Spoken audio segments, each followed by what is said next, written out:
प्राचीन सुमेर सभ्यता को देखें, मतलब ये सोचना ही अजीब है कि कैसे कोई समाज अचानक इतना तेजी से एकदम से आगे बढ़ गया। हाँ, ये बात हैरान तो करती है।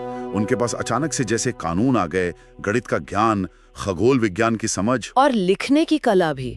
ये सब जैसे रातों रात हो गया हो। बिल्कुल। और सबसे दिलचस्प बात यह है कि उनके खुद के जो अभिलेख हैं, उनमें लिखा है कि ये ज्ञान उन्हें आकाश से आए देवताओं ने दिया था। अच्छा, देवताओं ने? हाँ, और इन्हीं देवताओं को वो अनुनाकी कहते थे। आज हम इन्हीं पर थोड़ी गहराई से बात करेंगे, जो हमारे पास जानकारी है उसके आधार पर। हाँ, ये वो रहस्यमयी आकृतियां हैं जिनके बारे में कहा जाता है कि वो आसमान से उतरे थे। सही कहा। तो आज का हमारा मकसद यही है कि इस जानकारी में जो अनुनाकी सिद्धांत है, उनका जो विवरण दिया गया है और जो क्या कहते हैं सबूतों का जिक्र है, उनको थोड़ा खंगाले, समझे। बिल्कुल, चलिए शुरू करते हैं। तो सुमेरियन मितपुओं के हिसाब से ये अनुनाकी आखिर थे कौन? हाँ, कहाँ से शुरू करें? सुमेरियन कहानियों में तो उन्हें स्वर्ग से आए शक्तिशाली देवता बताया गया है, पर इसमें एक पेच है। पेच? कैसा पेच? उन्हें सिर्फ कोई आध्यात्मिक शक्ति नहीं माना गया, बल्कि वो मानते थे कि ये भौतिक रूप से मौजूद शासक थे, मतलब धरती पर रहते थे, यही राज करते थे। ओह, तो सिर्फ पूजे जाने वाले भगवान नहीं, बल्कि असली हाड़ मास के राजाओं जैसे। हाँ, कुछ ऐसा ही। उनका वर्णन कैसे मिलता है? कुछ खास? जानकारी के मुताबिक उन्हें अक्सर बहुत विशालकाय दिखाया गया है, मतलब आम इंसानों से कहीं ज्यादा लंबे और प्रकाशमान प्राणी, जैसे उनसे कोई रोशनी निकलती हो। विशालकाय और प्रकाशमान।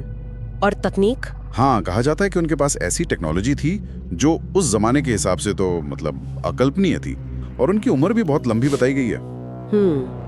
और ये आए कहाँ से थे, इसका भी कुछ पता है? हाँ, माना जाता है कि उनका अपना एक ग्रह था, निबिरू। निबिरू? हाँ, इस जानकारी में बताया गया है कि ये एक रहस्यमयी ग्रह है। इसकी कक्षा बहुत ही लंबी अंडाकार है, और ये हर 3600 साल में एक बार हमारे सौरमंडल के अंदर से गुजरता है। 3600 साल, ये तो बहुत बहुत लंबा समय है। बिल्कुल। और शायद यहीं से बात देवताओं से हटकर किसी और चीज पर चली जाती है ना? मतलब क्या ये देवता असल में कुछ और थे? सही पकड़ा। यहीं पर वो प्राचीन अंतरिक्ष यात्री सिद्धांतकार, जिन्हें एंशिएंट एस्ट्रोनॉट थियोरिस्ट्स कहते हैं, उनकी बात आती है, जिसका जिक्र इस सामग्री में है।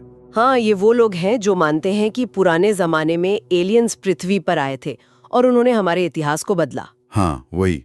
और अनुनाकी के बारे में उनका दावा तो और भी चौंकाने वाला है। क्या दावा है उनका? वो कहते हैं कि अनुनाकी ने पृथ्वी पर जो शुरुआती इंसान थे ना, उन्हें जेनेटिक रूप से इंजीनियर किया था, मतलब डीएनए में फेरबदल किया। क्या जेनेटिक इंजीनियरिंग? हजारों साल पहले? ये तो किसी साइंस फिक्शन फिल्म जैसा लग रहा है। तो इसका कोई मकसद भी बताया गया है? क्यों करते वो ऐसा? यहाँ तर्क ये दिया गया है कि उनका मकसद था पृथ्वी से सोना निकालना। सोना? हाँ, सोना। बताया जाता है कि ये सोना उनके अपने ग्रह निबिरू के लिए जरूरी था। शायद वहाँ का वायुमंडल खत्म हो रहा था, उसे बचाने के लिए। अच्छा। तो इस नजरिए वाले लोग इसे पौराणिक कथा नहीं मानते। वो कहते हैं ये तो प्राचीन जेनेटिक इंजीनियरिंग थी और एक तरह से गुलामी करवाने का तरीका था।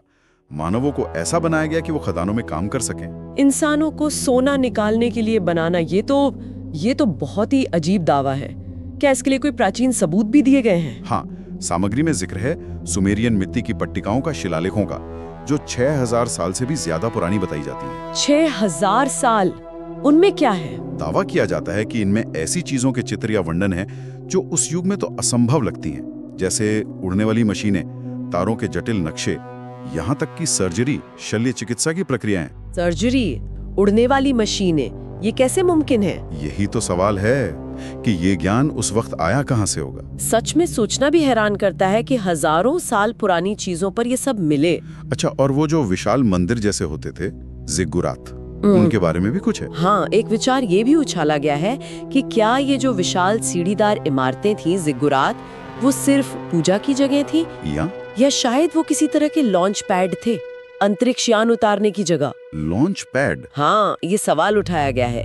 क्या अनुनाकी ही सुमेर सभ्यता के असली बनाने वाले थे, जिन्होंने ये सारा ज्ञान दिया? जाहिर है ये सारे विचार बहुत विवादास्पद होंगे।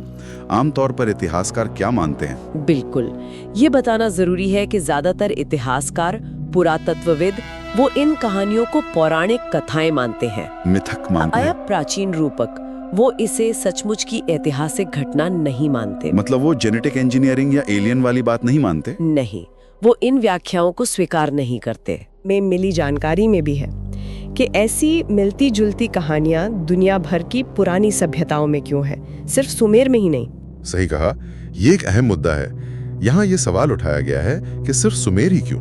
प्राचीन मिस्र में, मेसोअमेरिका में, जैसे माया सभ्यता और भी कई जगहों पर ऐसी कहानियां क्यों मिलती हैं कि आकाश से देवता आए या उन्नत प्राणी उतरे, उन्होंने ज्ञान दिया, सभ्यता शुरू करवाई। हाँ, ये समानता तो वाकई सोचने पर मजबूर करती है। बिल्कुल।